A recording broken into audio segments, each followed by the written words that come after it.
ಪ್ರಜಾಭೂತಶಾಸ್ತ್ರ ವೇದಿಕೆಗೆ ಮತ್ತೊಮ್ಮೆ ಸ್ವಾಗತ. ಈ ಒಂದು ಸಂಚಿಕೆಯಲ್ಲಿ ಜೆಇ ಮತ್ತು ನೀಟ್ ವಿದ್ಯಾರ್ಥಿಗಳಿಗೆ ಬೇಕಾಗಿರುವಂತಹ ಒಂದು ವಿಷಯ ಎಕ್ಸ್ರೇಸ್. ಇದ್ರ ಬಗ್ಗೆ ತಿಳ್ಕೊಳ್ಳೋಣ. ಎಕ್ಸ್ರೇನ ಬಗ್ಗೆ ಒಂದಷ್ಟು ಪರಿಚಯ, ಹಾಗೆ ಎಕ್ಸ್ರೇ ಸಂಬಂಧಪಟ್ಟಂಗೆ ಯಾವ್ದಾದ್ರು ನ್ಯೂಮರಿಕಲ್ಸ್ ಕೇಳಿದಾಗ ಅದಕ್ಕೆ ಬೇಕಾಗಿರುವಂತಹ ಕೆಲವೊಂದು ಈಕ್ವೇಶನ್ಸ್ ಅದನ್ನ ನೋಡೋಣ. ಎಕ್ಸ್ರೇ ಬಗ್ಗೆ ನಮ್ಗೆಲ್ಲರಿಗೂ ಹಾಗಿದ್ರು ಗೊತ್ತಿದೆ. ಎಲ್ಲಾದ್ರೂ ಬಿದ್ದು ಏಟ್ ಮಾಡ್ಕೊಂಡು ಮೂಳೆ ಮುರಿದಿದ್ಯಾ ಅಂತ ಒಂದು ಅನುಮಾನ ಇದ್ದಾಗ ನಾವು ಒಂದು ಮೆಡಿಕಲ್ ಡಯಾಗ್ನೋಸ್ಟಿಕ್ ಸೆಂಟರ್ಗೆ ಹೋಗ್ತೀವಿ. ಅಲ್ಲಿ ಎಕ್ಸ್ರೇ ಫೋಟೋ ತೆಗೆಸ್ಕೊಂತೀವಿ. ಎಕ್ಸ್ರೇನ ವಿಶೇಷತೆ ಏನು? ಅದು ನಮ್ಮ ದೇಹವನ್ನ ದಾಟಿ ಮುಂದಕ್ಕೆ ಹೋಗ್ಬೋದು. ವಿಸಿಬಲ್ ಲೈಟ್ ಅಥವಾ ಬೆಳಕು ನಮ್ಮ ದೇಹವನ್ನ ದಾಟ್ಕೊಂಡು ಮುಂದಕ್ಕೆ ಹೋಗಕ್ಕಾಗಲ್ಲ. We either absorb or reflect light, but X-rays can penetrate us. ನಮ್ಮನ್ನು ದಾಟ್ಕೊಂಡು ಎಕ್ಸ್ರೇ ಹೋಗ್ಬೋದು. ಇದು ಹೇಗೆ ಸಾಧ್ಯ ಅಂದ್ರೆ ಎಕ್ಸ್ರೇಗೆ ಎನರ್ಜಿ ಜಾಸ್ತಿ. X-rays are high energy electromagnetic waves. Electromagnetic waves ನ ಚಾಪ್ಟರ್ ಅಲ್ಲಿ ನಾವು ಎಲೆಕ್ಟ್ರೋಮ್ಯಾಗ್ನೆಟಿಕ್ ಸ್ಪೆಕ್ಟ್ರಮ್ ಬರ್ಕೊಂಡಾಗ ಗಾಮಾ ರೇಸ್ಗೆ ಅತ್ಯಂತ ಹೆಚ್ಚು ಶಕ್ತಿ, ಅದಾದ್ಮೇಲೆ ಬರುವಂತದ್ದು ಎಕ್ಸ್ರೇಸ್. ಸೊ ಈ ಶಕ್ತಿಯುತವಾದಂತ ಎಕ್ಸ್ರೇಸ್ ಅದನ್ನ ಕಂಡುಹಿಡಿದಿದ್ದು ಯಾರು ಅಂದ್ರೆ ಜರ್ಮನ್ ಫಿಸಿಸಿಸ್ಟ್ ರಾಂಟ್ಜನ್. ಇದು ಜರ್ಮನ್ ಫಿಸಿಸಿಸ್ಟ್ ಆದ್ರಿಂದ ಪ್ರೊನೌನ್ಸಿಯೇಷನ್ ನಾವು ಎಕ್ಸಾಕ್ಟ್ ಆಗಿ ಜರ್ಮನ್ ಪ್ರೊನೌನ್ಸಿಯೇಷನ್ ನಮಗೆ ಹೇಳೋದಕ್ಕೆ ಬರಲ್ಲ. ಹಾಗಿದ್ರು ನಾವು ರಾಂಟ್ಜನ್ ಅಂತ ಹೇಳ್ಬೋದು. ರಾಂಟ್ಜನ್ ಅವರು ಎಕ್ಸ್ರೇನ ಕಂಡಿದ್ದಾರೆ. ಇನ್ನು ಇವತ್ತಿನ ಸಮಯದಲ್ಲಿ ಎಕ್ಸ್ರೇ ಪ್ರೊಡ್ಯೂಸ್ ಮಾಡೋದು ಯಾವ್ದರಿಂದ ಅಂತ ಕೇಳಿದ್ರೆ X-ray is produced using Coolidge tube. So ಈ ಕೂಲಿಶ್ ಟ್ಯೂಬ್ ಅನ್ನುವಂತ ಒಂದು ಇನ್ಸ್ಟ್ರೂಮೆಂಟ್ ಅನ್ನ ಅಥವಾ ಮೆಷಿನ್ ಅನ್ನ ಬಳಸಿ ನಾವು ಎಕ್ಸ್ರೇ ಅನ್ನ ಪ್ರೊಡ್ಯೂಸ್ ಮಾಡ್ತೀವಿ. ಏನದು ನೋಡೋಣ. ಎಕ್ಸ್ರೇ ಹೇಗೆ ಬರುತ್ತೆ? High energy electrons heavy metal target ಅನ್ನ ಹೊಡೆದಾಗ ಅಥವಾ ಬೊಂಬಾರ್ಡ್ ಮಾಡಿದಾಗ ಅವಾಗ ಅದರಿಂದ ಬರುವಂತದ್ದು ಎಕ್ಸ್ರೇಸ್. ಇದನ್ನ ಯಾವ ರೀತಿ ಪ್ರೊಡ್ಯೂಸ್ ಮಾಡ್ತೀವಿ ನೋಡೋಣ. ಈ ಕೂಲಿಶ್ ಟ್ಯೂಬಿನ ವಿವರ ನೋಡೋಣ. ಸೊ ನಾವು ಡ್ಯುಯಲ್ ನೇಚರಲ್ ಕಲ್ತಿದ್ವಿ.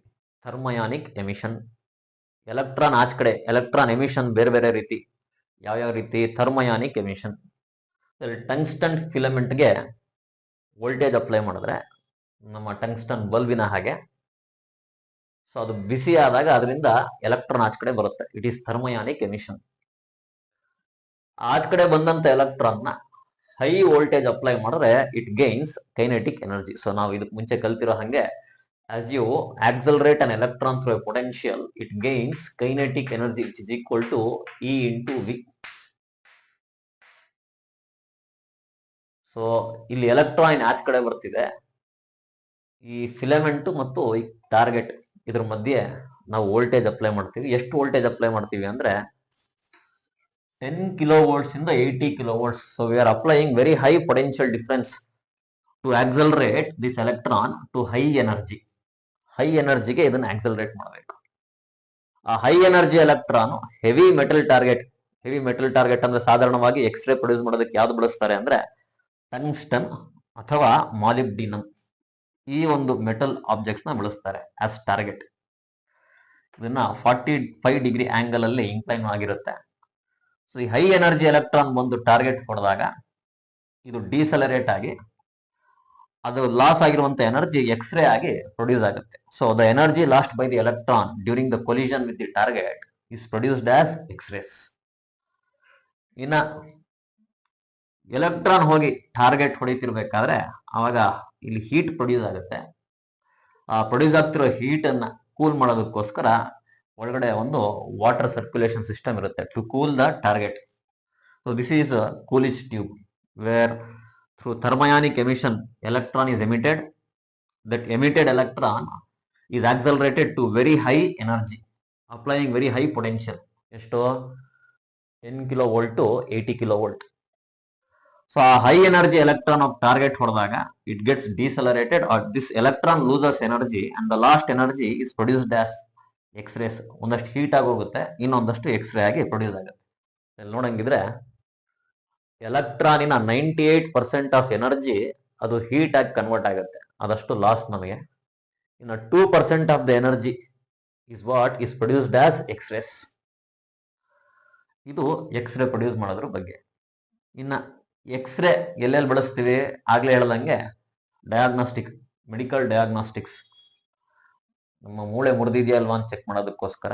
ಇನ್ನು ಎರಡನೇದು ಇಂಡಸ್ಟ್ರಿಗಳಲ್ಲಿ ಎಲ್ಲಿ ಮ್ಯಾನುಫ್ಯಾಕ್ಚರಿಂಗ್ ಸೆಕ್ಟರ್ ಇರುತ್ತೆ ಅಲ್ಲಿ ಮೆಟಲ್ಸ್ ಗಳಲ್ಲಿ ಏನಾದ್ರು ಕ್ರ್ಯಾಕ್ ಬಂದಿದೆಯಾ ಇಲ್ವಾ ಅಂತ ನೋಡೋದಕ್ಕೆ, ಆಮೇಲೆ ಕ್ರಿಸ್ಟಲ್ ಸ್ಟ್ರಕ್ಚರ್ ಸ್ಟಡಿ ಮಾಡೋದಕ್ಕೆ. ಇವತ್ತು ನಾವು ಕೆಮಿಸ್ಟ್ರಿಯಲ್ಲಿ ಬೇರೆ ಬೇರೆ ಸ್ಟ್ರಕ್ಚರ್ಸ್ ಅನ್ನ ಓದ್ತೀವಿ. ಹೆಕ್ಸಾಗನಲ್ಲು, ಬಾಡಿ ಸೆಂಟ್ರಿಕ್ ಕ್ಯೂಬಿಕ್, ಈ ರೀತಿ ಫೇಸ್ ಸೆಂಟರ್ ಕ್ಯೂಬಿಕ್. ಇವೆಲ್ಲ ಹೆಂಗ್ ಗೊತ್ತಾಯ್ತು ಅಂತ ಹೇಳಿದ್ರೆ ಎಕ್ಸ್ರೇ ಡಿಫ್ರಾಕ್ಷನ್ ಇಂದ ಗೊತ್ತಾಯ್ತು. ಸೊ ಎಲ್ಲ ಬೇರೆ ಬೇರೆ ಸನ್ನಿವೇಶಗಳಲ್ಲಿ ಅಥವಾ ಬೇರೆ ಬೇರೆ ಫೀಲ್ಡ್ಸ್ ಅಲ್ಲಿ ಎಕ್ಸ್ರೇ ಬಳಸ್ತಾರೆ. ಈ ಬಳಸುವಂತ ಎಕ್ಸ್ರೇ ಅದರ ಇಂಟೆನ್ಸಿಟಿ ಜಾಸ್ತಿ ಮಾಡಬೇಕು ಅಥವಾ ಅದ್ರ ಪವರ್ ಜಾಸ್ತಿ ಮಾಡಬೇಕು, ನನಗೆ ಅನುಕೂಲ ಆಗೋ ಹಂಗೆ ಅದನ್ನ ಜಾಸ್ತಿ ಮಾಡ್ಬೇಕಂದ್ರೆ ಏನ್ ಮಾಡಬೇಕು? ಸೊ ಎಕ್ಸ್ರೇ ಇಂಟೆನ್ಸಿಟಿ ಜಾಸ್ತಿ ಮಾಡ್ಬೇಕಂದ್ರೆ, so intensity depends on number of electrons emitted. Electron emission ಜಾಸ್ತಿ ಆಗಬೇಕು ಅಂದ್ರೆ ಫಿಲಮೆಂಟಿನ ವೋಲ್ಟೇಜ್ ಅನ್ನು ಜಾಸ್ತಿ ಮಾಡಬೇಕು. ಸೊ ಫಿಲಮೆಂಟ್ ಕರೆಂಟ್ ಜಾಸ್ತಿ ಮಾಡಿದ್ರೆ ಇಂಟೆನ್ಸಿಟಿ ಜಾಸ್ತಿ ಆಗುತ್ತೆ, ಎಕ್ಸ್ರೇ ಇಂಟೆನ್ಸಿಟಿ ಜಾಸ್ತಿ ಆಗುತ್ತೆ. ಇನ್ನ ಕ್ವಾಲಿಟಿ ಅಥವಾ ಪೆನೆಟ್ರೇಟಿಂಗ್ ಪವರ್ ಜಾಸ್ತಿ ಮಾಡಬೇಕು. ಎಕ್ಸ್ರೇನ ಪವರ್ ಜಾಸ್ತಿ ಮಾಡಬೇಕು ಅಂದ್ರೆ ಆಕ್ಸಲರೇಟಿಂಗ್ ಪೊಟೆನ್ಷಿಯಲ್ ಜಾಸ್ತಿ ಮಾಡಬೇಕು.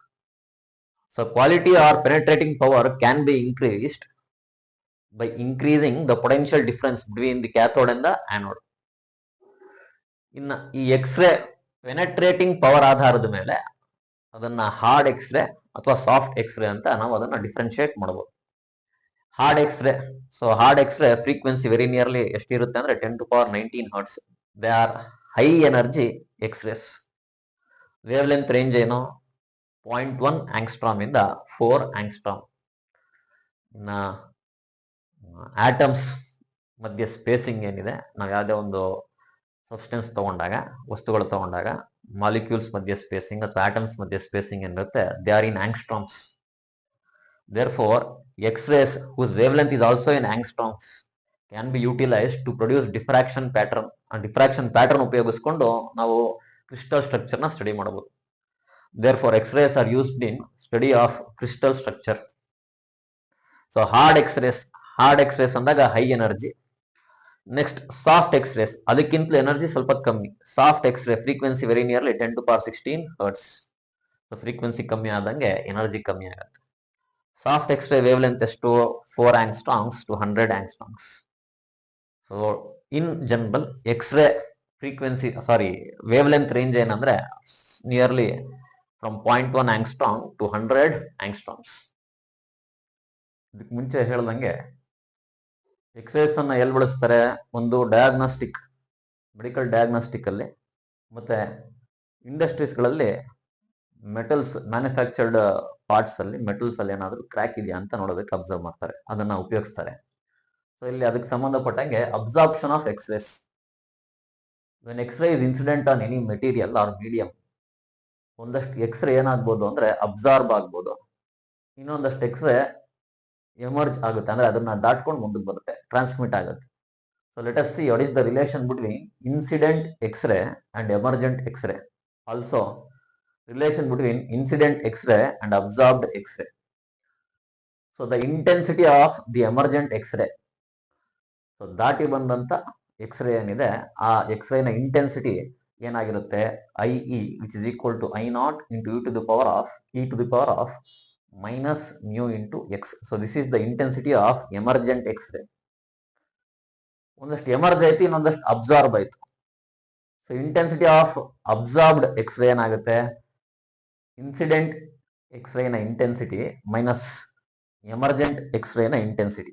So emergent X-ray intensity formula ಹಾಕೊಂಡ್ರೆ we can write that one as the intensity of absorbed X-ray as I0 is equal to IA is equal to I0 into in brackets 1 minus e to the power of minus mu into x.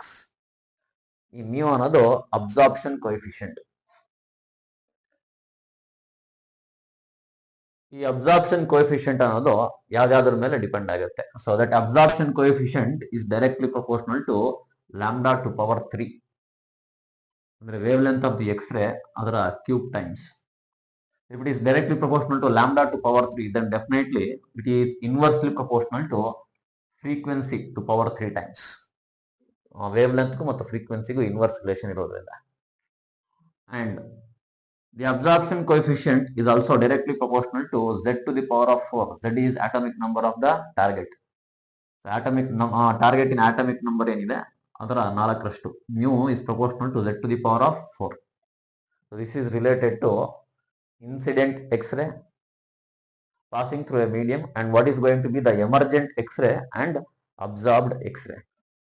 ಇದಕ್ಕೆ ಮುಂಚೆ ನೋಡಿದ ಹಾಗೆ Coolidge tube ಉಪಯೋಗಿಸ್ಕೊಂಡು X-rays produce ಮಾಡಬಹುದು. Produce ಮಾಡಿದಂಥ X-rays 2 ರೀತಿ ಇರ್ಬೋದು. ಆ 2 ಎಕ್ಸ್ರೇಸ್ ಯಾವ್ದು ಅಂದ್ರೆ, so we can classify the X-rays as continuous X-rays and characteristic X-rays. Atomic spectrum ಅಲ್ಲೂ ಇದೇ ರೀತಿ ಕಲಿತೀವಿ, ಕಂಟಿನ್ಯೂಸ್ ಸ್ಪೆಕ್ಟ್ರಮ್ ಮತ್ತೆ ಲೈನ್ ಸ್ಪೆಕ್ಟ್ರಮ್. ಸೊ ಕಂಟಿನ್ಯೂಸ್ ಆಗಿ ಎಲ್ಲಾ ವೇವ್ ಲೆಂತಿನ ಎಕ್ಸ್ರೇ ಆಚೆ ಬಂದ್ರೆ ಕಂಟಿನ್ಯೂಸ್ ಎಕ್ಸ್ರೇ, ಪರ್ಟಿಕ್ಯುಲರ್ ವೇವ್ ಲೆಂತಿನ ಎಕ್ಸ್ರೇ ಮಾತ್ರ ಬಂದ್ರೆ ಕ್ಯಾರೆಕ್ಟರಿಸ್ಟಿಕ್ ಎಕ್ಸ್ರೇ. ಕಂಟಿನ್ಯೂಸ್ ಎಕ್ಸ್ರೇ ಬಗ್ಗೆ ಒಂದಷ್ಟು ಡೀಟೇಲ್ ನೋಡೋಣ. ಕಂಟಿನ್ಯೂಸ್ ಎಕ್ಸ್ರೇ ಯಾವಾಗ ಬರುತ್ತೆ? So when high energy electron is hit to the target, high energy electron target hit ಮಾಡಿದಾಗ, so that electron can come under the influence of positively charged nucleus.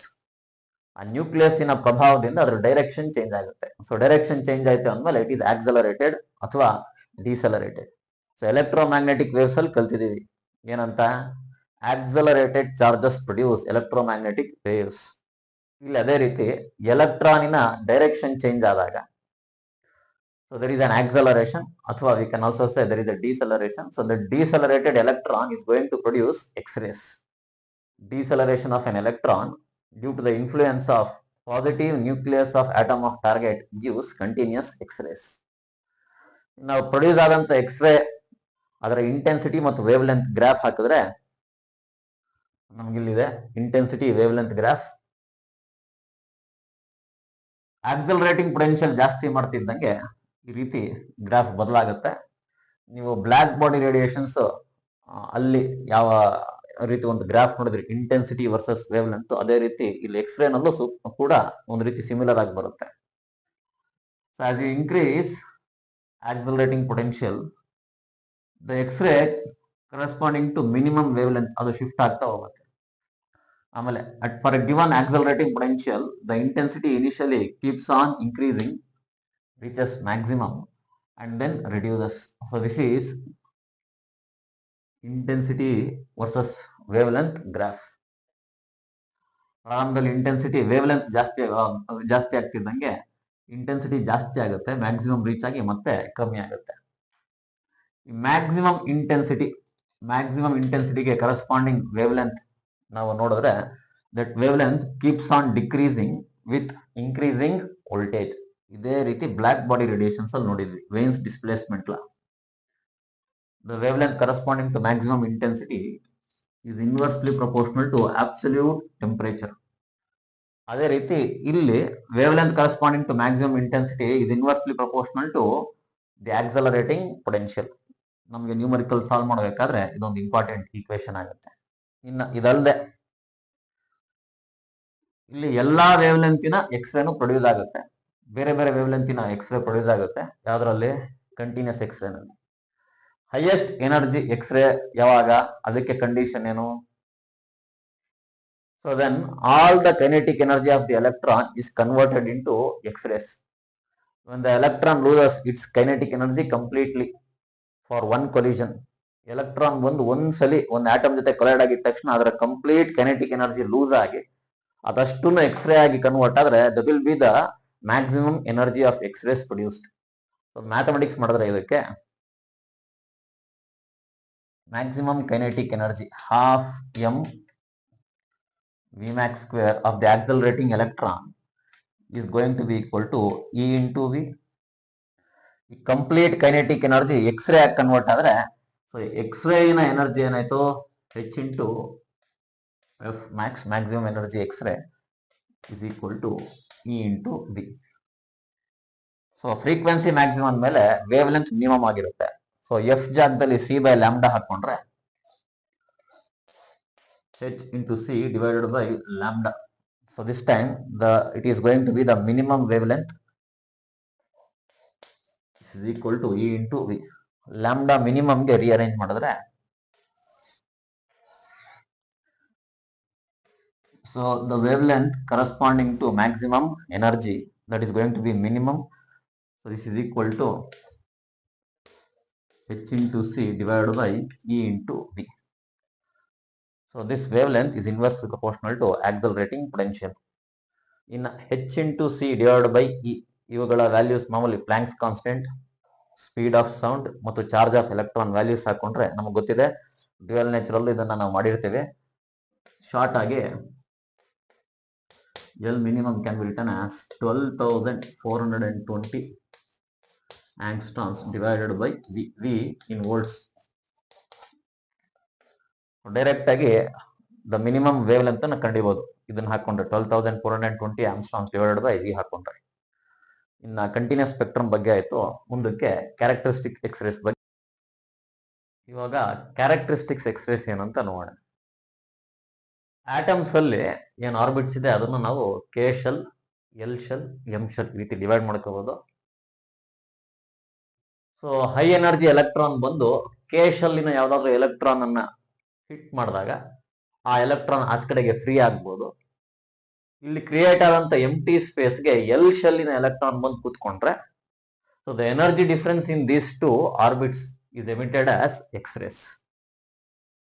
So this is characteristic X-rays. When an electron from an higher energy shell is going to occupy a lower energy shell, then X-rays are emitted. ಇದನ್ನ ಇನ್ನೊಂದು ರೀತಿ ನೋಡಂಗಿದ್ರೆ ಹಾಗೆ. So L shell ಇಂದ electron ಬಂದು K shell ಕೂತ್ಕೊಂಡ್ರೆ, M ಇಂದ ಬಂದು K ಕೂತ್ಕೊಂಡ್ರೆ ಅಥವಾ ಎನ್ ಇಂದ ಬಂದು ಕೆ ಕೂತ್ಕೊಂಡ್ರೆ ಅವಾಗ ನಮಗೆ ಸಿಗೋದು ಕೆ ಸೀರೀಸಿನ ಎಕ್ಸ್ರೇಸ್. ಅವನ್ನ ಸೀಕ್ವೆನ್ಸ್ ಆಗಿ ಕೆ ಆಲ್ಫಾ, ಕೆ ಬೀಟಾ ಮತ್ತು ಕೆ ಗಾಮಾ ಅಂತ ನಾವು ಲೆವೆಲ್ ಮಾಡ್ಕೊಂಡಿದ್ದೀವಿ. ಅದೇ ರೀತಿ ಎಲ್ ಶೆಲ್ಲಿನ ಎಲೆಕ್ಟ್ರಾನ್ ಬೊಂಬಾರ್ಡ್ ಆದಾಗ ಆಚ ಕಡೆ ಓಡೋಗ್ಬಿಟ್ಟು ಅಲ್ಲಿ ವೇಕೆನ್ಸಿ ಕ್ರಿಯೇಟ್ ಆದ್ರೆ ಎಂ ಇಂದ ಎಲ್ ಬರ್ಬೋದು, ಎನ್ ಇಂದ ಎಲ್ ಬರ್ಬೋದು, ಓ ಇಂದ ಎಲ್ ಬರ್ಬೋದು. ಅವಾಗ ಎಮಿಟ್ ಆಗುವಂತ ಎಕ್ಸ್ರೇಸ್ ಏನಿದೆ ಅವಕ್ಕೆ ಎಲ್ ಸೀರೀಸ್ ಆಗುತ್ತೆ.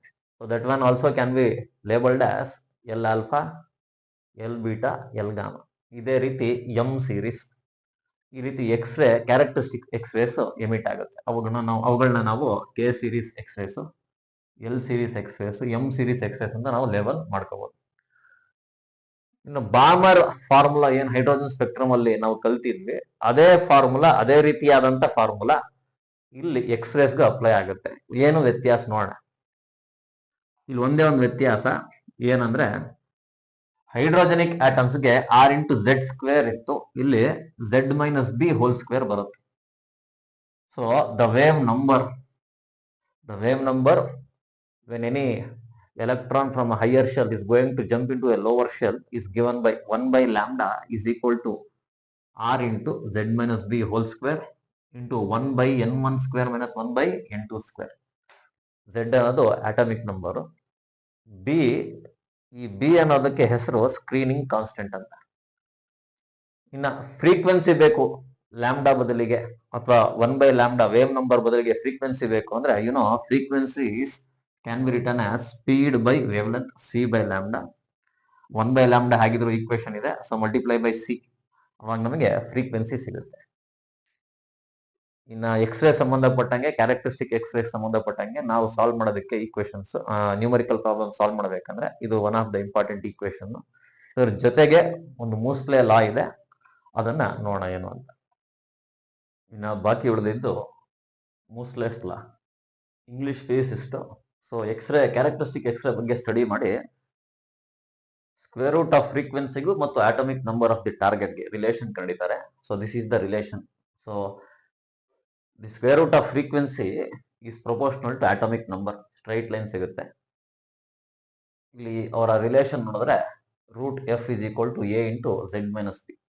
ಇಲ್ಲಿ ಎ ಒಂದು proportionality constant, Z minus B ಅದನ್ನ ಎಫೆಕ್ಟಿವ್ ಆಟಮಿಕ್ ನಂಬರ್ ಅಂತೀವಿ. ಬಿ ಇದಕ್ಕೆ ಮುಂಚೆ ಹೇಳ್ದಂಗೆ ಅದಕ್ಕೆ ಸ್ಕ್ರೀನಿಂಗ್ ಕಾನ್ಸ್ಟೆಂಟ್ ಅಂತ ಹೇಳ್ತಾರೆ.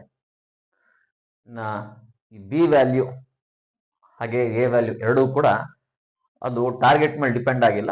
So it is independent of the material of the target. B value ಅದು ಕೆ ಸೀರೀಸ್, ಎಲ್ ಸೀರೀಸ್ ಅಥವಾ ಎಂ ಸೀರೀಸ್ ಅನ್ನೋದ್ರ ಮೇಲೆ ಬದಲಾಗುತ್ತೆ. For K series B is 1, for L series B is 7.4, for M series B is 19.2. ಈಗ A ಅಂದ್ರೆ ಏನು ಅದನ್ನ ಕಂಡಿಲಿಕ್ಕೆ ಒಂದು ಉದಾಹರಣೆ ತಗೋಣ. ಕೆ ಆಲ್ಫಾ ಲೈನ್ ತಗೊಂಡ್ರೆ, so when is K alpha X ray ಅದು ಯಾವಾಗ ಅಂದ್ರೆ when the electron is going to jump from L shell ಇಂದ ಕೆ ಶೆಲ್ಗೆ ಜಂಪ್ ಆದ್ರೆ, ಸೊ N2 is equal to 2 to N1 is equal to 1 jump ಆದಾಗ K alpha line ಬರುತ್ತೆ. So Balmer series ತರ ಫಾರ್ಮುಲಾ ನಾವು ಇಲ್ಲಿ ಬರ್ಕೊಂಡ್ರೆ, ಆಗ್ಲೇ ಬರ್ಕೊಂಡಂಗೆ, ಕ್ಷಮಿಸಿ, ಬಾಮರ್ ರಿಲೇಷನ್ ಟೈಪ್ ಇದಕ್ಕೂ ರಿಲೇಷನ್ ಬರ್ಕೊಂಡ್ರೆ, so F is going to be equal to R into C Z minus B whole square 1 by N1 square minus 1 by N2 square. N2 square ಅಂದ್ರೆ 2 ಸ್ಕ್ವೇರ್ ಏನಾಯ್ತು 4, N1 ಸ್ಕ್ವೇರ್ 1 ಸ್ಕ್ವೇರ್ ಅದೇನಾಗುತ್ತೆ 1.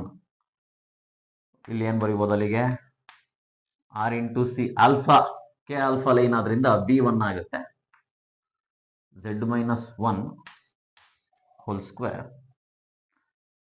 Into 1 minus 1 by 4. 1 minus 1 by 4 is 3 by 4. So F is equal to 3 RC by 4 Z minus 1 whole square. ಇನ್ನ ಈ equation ನ ಮೂಸ್ಲೆಸ್ ಲಾ ಜೊತೆ compare ಮಾಡ್ಕೊಂಡ್ರೆ root ಎಷ್ಟು ಬೇಕು, ಅದರಿಂದ ಇದಕ್ಕೆ ರೂಟ್ ತಗೊಂಡ್ರೆ I will get root F is equal to square root of 3RC divided by 4 Z minus 1 whole square. Square ಹೋಗುತ್ತೆ, ಬಾಕಿ ಉಳ್ಕೊಳ್ಳೋದು Z minus 1. ಇದನ್ನ ಮೂಸ್ಲೆಸ್ ಲಾ ಜೊತೆ ಕಂಪೇರ್ ಮಾಡ್ಕೊಂಡ್ರೆ, ಸೊ ನಾನು ಅವಾಗ ಎ ಜಾಗದಲ್ಲಿ root of 3RC divided by 4, ಈ ಆರ್ ಸಿ ಅವೆಲ್ಲ ವ್ಯಾಲ್ಯೂಸ್ ಹಾಕೊಂಡ್ರೆ ನನಗೆ ಎ ವ್ಯಾಲ್ಯೂ ಸಿಗೋದಿಲ್ಲ 2.47 into 10 to the power of 15 hertz. ಇದು ನನಗೆ ಎ ವ್ಯಾಲ್ಯೂ ಕೊಡುತ್ತೆ. So this is everything about Moseley's law. ಇನ್ನು ಬಾಕಿ ಏನಪ್ಪಾ ಅಂದ್ರೆ,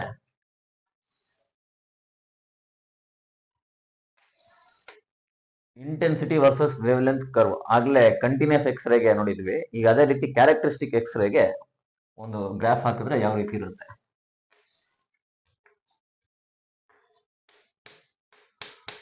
intensity versus wavelength, continuous X ray ಯಾವ ಗ್ರಾಫ್ ಬಂದಿತ್ತು ಅದೇ ರೀತಿ ಬರುತ್ತೆ.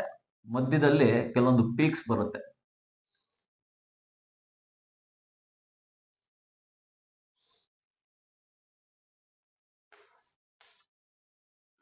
ಈ ಪೀಕ್ಸ್ ಬರೋದು ಕ್ಯಾರೆಕ್ಟರಿಸ್ಟಿಕ್ ಎಕ್ಸ್ರೇಸ್ ಇಂದ. A beta, A alpha, transition level difference ಜಾಸ್ತಿ ಇದ್ರೆ ಸೊ ಅಲ್ಲಿ ಇಂಟೆನ್ಸಿಟಿ ಪೀಕ್ ಜಾಸ್ತಿ ಇರುತ್ತೆ. ಆಲ್ಫಾಗೆ ಪೀಕು ಬೀಟಾಗಿಂತಲೂ ಜಾಸ್ತಿ ಇರುತ್ತೆ. ಅದೇ ರೀತಿ ಇಲ್ಲಿ ಎಲ್ ಗಾಮಾ, ಎಲ್ ಬೀಟಾ ಮತ್ತು ಎಲ್ ಆಲ್ಫಾ ಈ ರೀತಿ ಪೀಕ್ಸ್ ಬರುತ್ತೆ. ಸೊ ಇದು intensity versus wavelength curve for characteristic X-rays. ಇವತ್ತು ಎಕ್ಸ್ಪ್ಲೈನ್ ಮಾಡಿದಂತ ಎಕ್ಸ್ರೇನ ಡೀಟೇಲ್ಸ್ ಏನಿದೆ, ಪ್ರಾರಂಭದಲ್ಲಿ ಕಂಟಿನ್ಯೂಸ್ ಎಕ್ಸ್ರೇ ನೀವು ನೆನಪಿಸ್ಕೊಂಡ್ರೆ ಅಲ್ಲಿ one of the important relation the wavelength corresponding to maximum energy which is L minimum is proportional to 1/v. ಇದು important. ಇನ್ನ ಇದಾದ್ಮೇಲೆ ಇದಕ್ಕೆ ಮುಂಚೆ ಬರೆದಂತ ಈಕ್ವೇಶನ್ಸ್ ಫಾರ್ 1/λ ವೇವ್ ನಂಬರ್ ಮತ್ತೆ ಫ್ರೀಕ್ವೆನ್ಸಿ ಇಲ್ಲೊಂದಿದೆ. ಇವು ಇಂಪಾರ್ಟೆಂಟ್ ಆಗುತ್ತೆ ಯಾವುದೇ ಒಂದು ನ್ಯೂಮರಿಕಲ್ ಪ್ರಾಬ್ಲಮ್ ಸಾಲ್ವ್ ಮಾಡಲಿಕ್ಕೆ.